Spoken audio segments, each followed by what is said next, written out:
Hi అండి, welcome back to Sai Surya cooking channel. Today recipe వచ్చేసి మనం పొటాటో రోస్టెడ్ ఫ్రై చేసుకుందామండి. ఆలూ ఫ్రై ఇప్పుడు చాలా బాగుంటుందండి. ఎప్పుడు చేసుకునే విధంగా కాకుండా వెరైటీగా చేసుకుందాం. సో ఇది రైస్లోకి మన రైసు, పప్పు, రసం, సాంబారు ఇలా ఏమైనా సైడ్ డిష్గా చాలా బాగుంటుందండి. సో దాన్ని ఎలా చేసుకోవాలో ప్రాసెస్లోకి అయితే వెళ్దాం రండి. ఓకేనండి, దానికోసం నేను ముందుగా బంగాళదుంపలు ఒక 3 కట్ చేసి పెట్టుకున్నానండి. ఇలా క్యూబ్ షేప్ అయినా మన ఇష్టం, ఏ షేప్ అయినా పర్వాలేదండి.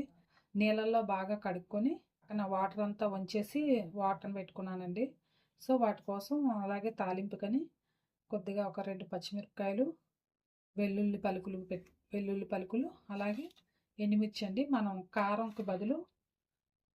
పొడి వేసే బదులు మనం ఇది పేస్ట్ వేద్దామండి. సో ప్రాసెస్లోకి అయితే వెళ్దామండి. కొద్దిగా స్టవ్ వెలిగించి ఇలా ఒక గిన్నెతో నీళ్లు పెట్టుకుందామండి. కొద్దిగా నీళ్లు, ఇవి కాస్త వేడెక్కితే సరిపోద్దండి.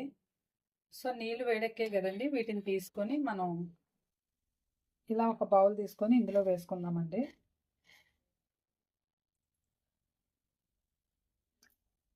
ఇందులో మనం ముందుగా చూపించిన ఈ ఎండుమిరపకాయలు వేసుకుందామండి. కాస్త నానిన తర్వాత దీన్ని మనం పేస్ట్ చేసుకుందామండి. ఈలోగా మనం ఆలు ఫ్రై చేసుకుందాం. నెక్స్ట్ మనం స్టవ్ పైన ఒక కళాయి పెట్టుకుందామండి. కళాయి పెట్టుకున్నాక మనం ఆలు ఫ్రై చేయడానికి ఒక 2 స్పూన్స్ ఆయిల్ వేసుకుందామండి. ఆయిల్ హీట్ ఎక్కింది కదా, ఇప్పుడు మనం ముందుగా కట్ చేసుకుని ఈ పొటాటో ముక్కలను వేసుకొని పొటాటో ముక్కలు వేసుకున్నాక వీటిని గోల్డెన్ కలర్ వచ్చే వరకు ఫ్రై చేసుకోవాలండి. ఈ ఆలు ఫ్రై అయ్యేలోగా మనం ఆ ఎండుమిరపకాయలని పేస్ట్ చేసుకుందామండి. ఇలా ఒక మిక్సీ జార్లో వేసుకొని మనం పేస్ట్ చేసుకుందామండి.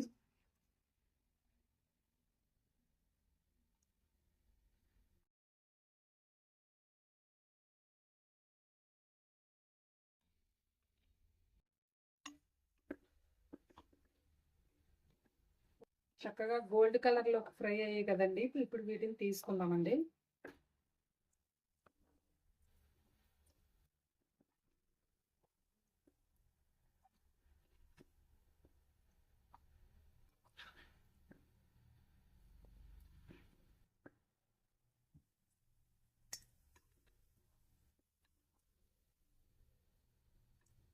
సో తీసుకున్నాక మనం ఇదే ఆయిల్ మనం ముందుగానే ఎక్కువే వేసాం కదండి, సో ఇదే ఆయిల్ సరిపోద్దండి. ఇదే ఆయిల్లో కొద్దిగా జీలకర్ర వేసుకుందాం. అలాగే ఒక 2 పచ్చిమిరపకాయ ముక్కలు, ఒక రెడ్ చిల్లీ, నెక్స్ట్ దంచి పెట్టుకున్న ఒక 10 వెల్లుల్లి పలుకులండి. ఇలా కచ్చా పచ్చగా దంచుకోవాలి.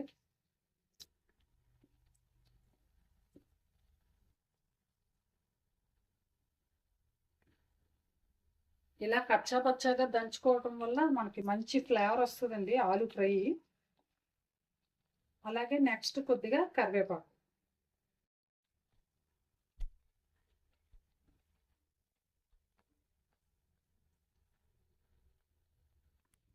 సో ఇది కూడా ఫ్రై అయింది కదండి, ఇప్పుడు ముందుగా ఫ్రై చేసుకున్న పొటాటో ముక్కలు వేసుకుందామండి.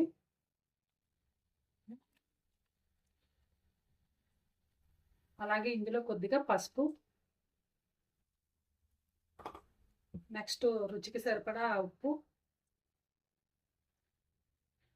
అలాగే ఒక 1/2 స్పూను ధనియాల పొడి, అలాగే ఒక 1/2 స్పూను జీలకర్ర పొడి, ఒక 1/2 స్పూను పెప్పర్ పొడి, మిరియాల పొడి, ఫైనల్గా మనం పేస్ట్ చేసి పెట్టుకున్న ఈ మిరపకాయ పేస్ట్ అండి,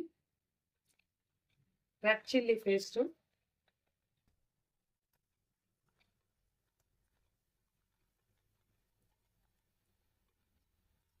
సో ఇప్పుడు ఇదంతా కూడా బాగా కలపాలండి.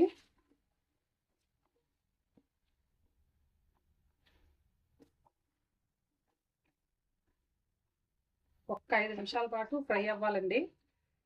మనం వేసుకున్న మసాలాలు, కారం అదంతా కూడా ముక్కలకు పట్టాలి కదా పొటాటో పీసెస్కి. ఓకేనండి, 5 నిమిషాలు అయింది కదా, ఇప్పుడు మనం స్టవ్ ఆఫ్ చేసుకుందాం. ఎంతో క్రిస్పీ అయిన ఆలు ఫ్రై అయితే రెడీ అయిపోయిందండి. ఇప్పుడు మనం చక్కగా ప్లేట్లోకి వేసుకొని వేడివేడి అన్నంలోకి వేసుకొని తింటే చాలా టేస్టీగా ఉంటుందండి. మనం పప్పు అలాగే రైస్లోకి పప్పుచారు, రసం ఇలాంటి ఏ కాంబినేషన్కైనా చాలా ఎక్సలెంట్గా ఉంటుందండి. ఆలు అంటే అందరికీ కూడా చాలా ఇష్టం కదండి. చాలా టేస్టీగా కూడా ఉంటుంది. మంచి ఇలాంటి ఫ్రై అయితే ఇంకా చెప్పనవసరం లేదు. ఓకేనండి, ఎంతో క్రిస్పీ అయిన పొటాటో ఫ్రై రెడీ అయిపోయిందండి. ఆలు ఫ్రై చాలా బాగుంటుందండి. చక్కగా ఇది రైస్లోకి పప్పు, రసం, సాంబార్ కాంబినేషన్లోకి చాలా టేస్టీగా ఉంటుందండి. సో నచ్చితే కనుక మీరు కూడా ట్రై చేయండి. ట్రై చేసి టేస్ట్ చేసి మీ ఫ్రెండ్స్కి కూడా షేర్ చేయండి. నచ్చితే ఒక కామెంట్ కూడా పెట్టండి. Please like and subscribe my channel. Bye friends, మళ్ళీ నెక్స్ట్ వీడియోలో మరొక వంటతో కలుద్దాం.